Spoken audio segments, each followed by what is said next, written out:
Saludo con gusto a la senadora del PAN, Kenia López Rabadán. Gracias por acompañarnos, Kenia. Muchísimas gracias, Guillermo, que sea un buen año para toda la gente. Ya estamos casi a medio mes, pero es un gusto estar aquí en tu programa. Igualmente, felicidades. Parece que el gobierno está haciendo un relanzamiento de la iniciativa de reforma eléctrica con miras a que se discuta en el próximo periodo de sesiones que comienza el 1 de febrero. Hoy habló de ello el presidente en la mañanera y también abordaron el tema, ya lo referimos aquí, gobernadores, sobre todo de Morena, que participaron en el Parlamento Abierto. ¿Cuál es, tu opinión respecto a las perspectivas para la reforma eléctrica de López Obrador? Bueno, sin duda no ha quitado el dedo del renglón sobre esta reforma que quiere hacer el presidente de la República y que desde nuestra perspectiva tiene varias aristas en negativo.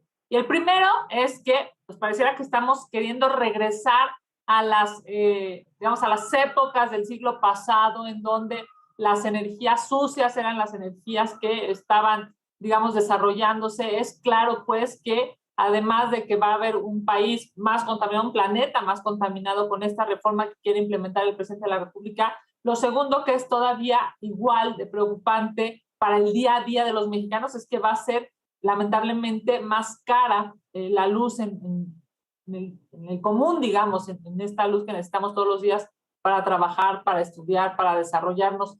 Y tercero, que me parece todavía un tema igual, de preocupante, es que en esta necedad, en esta obsesión, por que la reforma eléctrica camine, o la reforma eléctrica que el presidente de la República quiere implementar, pues está haciendo lo que sea, incluso, pues yo diría, dando a tole con el dedo, ¿no? Este parlamento abierto que se vuelve, pues nada claro. Una cosa es escuchar a muchos políticos, porque si te diste cuenta además, pues pareciera que había muchísimos políticos, muy pocos técnicos, y para tratar un poco como de oxigenar, que hablen, que se escuche, pero la realidad es que no, no hay una sensatez de fondo para cambiar la reforma. ¿Qué se tendría que hacer de fondo para cambiar la reforma? Pues algo muy elemental, y es pensar en un país del siglo XXI, no del siglo XX, y eso pues a este gobierno evidentemente no le gusta. Es cierto lo que refieres. En el primer día del Parlamento Abierto sobre la reforma eléctrica en la Cámara de Diputados, las intervenciones fueron más políticas que técnicas. Ojalá esto cambie en los siguientes días. ¿Crees que será de alguna utilidad este ejercicio, a pesar de que lo que se diga ahí no será vinculante a la discusión de la reforma en el Congreso? Ahora, hemos tenido, Guillermo, claros ejemplos de cómo los parlamentos abiertos para este gobierno y para esta mayoría legislativa de Morena, tanto en Cámara de Diputados como en el Senado, los parlamentos abiertos no son importantes porque ocupan su mayoría y ocupan sus votos.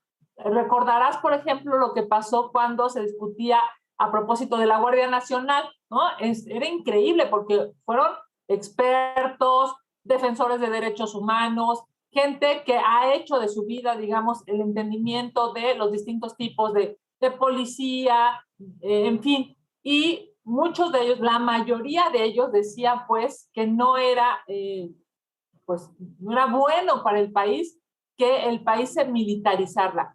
¿Qué hizo el gobierno? Simple y sencillamente los escuchó, pero no les hizo caso. ¿Por qué? Pues porque ocupó sus votos para tomar su propia decisión. A mí bienvenidos los parlamentos abiertos, me parece que es algo que hemos ido construyendo desde la sociedad civil y en términos legislativos durante muchos años, pero no solamente es que escuches a los expertos o a los políticos, que efectivamente pareciera que hoy pasó eso, sino que además de escucharlos, pues hagas caso a lo que están diciendo. Yo creo que el presidente de la República sigue en esta lamentable prioridad para este gobierno. Ojalá y el bloque opositor, a ver, lo hemos dicho, esto tiene claramente un sí o no y tiene que ver con si el bloque opositor se vence o si el bloque opositor sigue defendiendo a los mexicanos sigue defendiendo las energías limpias, sigue defendiendo una luz a mejor precio, a mejor costo, que no esté carísima, o si va a haber una subordinación al presidente de la República. Kenia López Rabadán, ¿crees que hay condiciones para que la reforma eléctrica se discuta en el periodo ordinario que inicia en febrero, cuando tenemos un proceso de revocación de mandato en abril, cuando tendremos elecciones en 6 estados en junio? ¿No parece oportuno? Bueno, vamos a ver cuál es, digamos, con la prioridad del gobierno, la prioridad del presidente de la República y la prioridad de los grupos mayoritarios. Ahora, lo que está pasando en Morena, por ejemplo, en el Senado de la República, pues es algo distinto a lo que está pasando en el grupo parlamentario en Cámara de Diputados. Obvio, me parece que también incluso las sinergias internas o las divisiones internas van a hacer que esta discusión no necesariamente esté, pues, digamos, que sea miel sobre hojuelas. ¿Por qué? Mira, en el Senado de la República hay muchos senadores que aspiraban a ser gobernadores, ¿no? Incluso del partido oficial, del partido Morena, a los que, pues, por ejemplo, hoy les están diciendo que no van a ser ni candidatos, ni mucho menos gobernadores, adicional a, pues, estos dimes y diretes que se están dando entre los integrantes del grupo mayoritario de Morena. Eso me parece que no va a abonar, no va a ayudar a que este tema pueda transitar. A mí me parece que qué bueno, pues, que esto se tome con templanza, que esto se enfríe un poco, porque, a ver, estamos hablando de una reforma legal que necesita los votos, primero los votos del partido oficial y después votos de, pues, de algunos integrantes de la oposición. Y a mí pensar que la oposición se va a quebrar o se va a dividir por este tema me preocupa muchísimo, como bien lo dices tú, en la antesala de las elecciones en 6 entidades de este país. Estamos viendo ahora, la nota de hoy, ¿no, Guillermo? Es cómo hay algunos exgobernadores, exservidores públicos de oposición que les están dando cargos pues, a diestra y siniestra a nivel internacional. A mí me parece de verdad, pues, muy preocupante que la oposición se quiebre o la oposición se merme, porque eso significará, pues, que la ciudadanía va a quedar, pues, sujeta de manos ante este tipo de iniciativas que son verdaderamente lamentables, como la que está presentándose a propósito de la reforma eléctrica aquí en nuestro país. Sí, tienes razón. Bueno, vamos a estar hablando mucho de este tema a lo largo de los siguientes días. Hoy, en su regreso a la mañanera, el presidente se volvió a lanzar contra el INE, descalificando a los consejeros que piden más recursos para la revocación de mandato. El gobierno no solo se ha negado a aumentar el presupuesto del INE, sino que exige que el instituto organice el proceso de revocación con lo que tiene. ¿Qué opinas? Me parece terrible. Primero, nadie está obligado a lo imposible, Guillermo, es una máxima jurídica. O sea, nadie, ni a ti, ni a mí, ni a nadie se les puede obligar a algo que están imposibilitados. El INE está imposibilitado de hacer una revocación de mandato como lo establece la ley, porque no tiene dinero, así de elemental. Entonces, cuando no estás obligado a algo porque te es imposible, no porque no lo quieras, sino porque es imposible de hacerlo, ¿qué es lo que podría suceder? Fíjate, lo primero es que tendría que hacer una transferencia, ¿no?, de recursos, quitar el presupuesto, los recursos de los mexicanos como una colcha. Tú jalas una colcha y descobijas a alguien, ¿verdad? Bueno, pues tendrían que jalar una colcha, esa colcha es el llamado presupuesto, para que se cubriera esta necesidad de revocación de mandato, que pareciera es una obsesión también del gobierno federal. Si eso no sucede, si no se transfieren recursos al INE para que lleve a cabo el mandato, digamos, y se haga la revocación de mandato con el mismo número de casillas y la misma infraestructura de la elección anterior, porque eso es lo que establece la ley, pues entonces, ¿qué va a suceder? Pues va a haber una consulta a patito. Eso es lo que va a suceder, Guillermo. Va a haber una revocación de mandato patito. Y eso es terrible, porque ¿hacia qué vamos? A que entonces tengamos elecciones patita, elecciones pirata, elecciones que no cumplan con la ley. Me parece muy lamentable Y claro que todo esto está maquinado, organizado, lamentablemente planeado desde el gobierno, porque fue el gobierno quien no les dio recursos ni en el proyecto de presupuesto de egresos, ni en la Cámara de Diputados, con la mayoría que tienen, digamos, detuvieron todas las reservas para que el INE tuviera más recursos. Así es que yo creo que es una señal muy lamentable en términos de democracia para nuestro país, y tener una consulta, Patito, pues yo creo que lo único que hará es pues dejar a gusto a este gobierno, ¿no? Diciendo que hicieron su revocación de mandato, pero dejará muy desagusto a millones de mexicanos que me parece hemos luchado porque haya instituciones sólidas, inteligentes, legales. Hoy es increíble, pero no darle dinero al INE es garantizar la ilegalidad en una revocación de mandato, y eso es brutal para un país que había logrado consolidar instituciones. Kenia López Rabadán, ahora que hablas de cosas legales, el presidente dice con frecuencia que al margen de la ley nada, por encima de la ley nadie. También dice con frecuencia que la corrupción se barre como las escaleras, de arriba para abajo.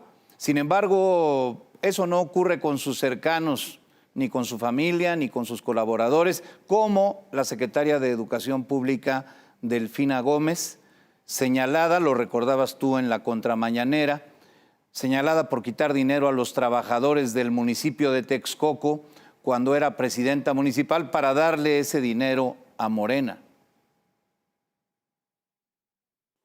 Efectivamente, Guillermo, a mí me parece que son de las peores señales que este gobierno ha dado. Cuando la hoy secretaria de Educación Pública era alcaldesa de Texcoco, obligó a los trabajadores, fíjate nada más qué mezquindad, les quitaba el 10% de su sueldo para mandarlo al partido de Morena. Imagínate a la gente que tenía que chambear en el municipio, tenía que estar todo el día trabajando, pues a ellos los obligaba porque tenía que recaudar dinero para el partido de Morena. Eso es terrible, porque además no es que haya sido una acusación, no, hubo una investigación digamos, después de varias denuncias, hubo una investigación no solamente por el INE, sino por el Tribunal Electoral Federal. Y ambas instituciones concluyeron que efectivamente hubo transferencias.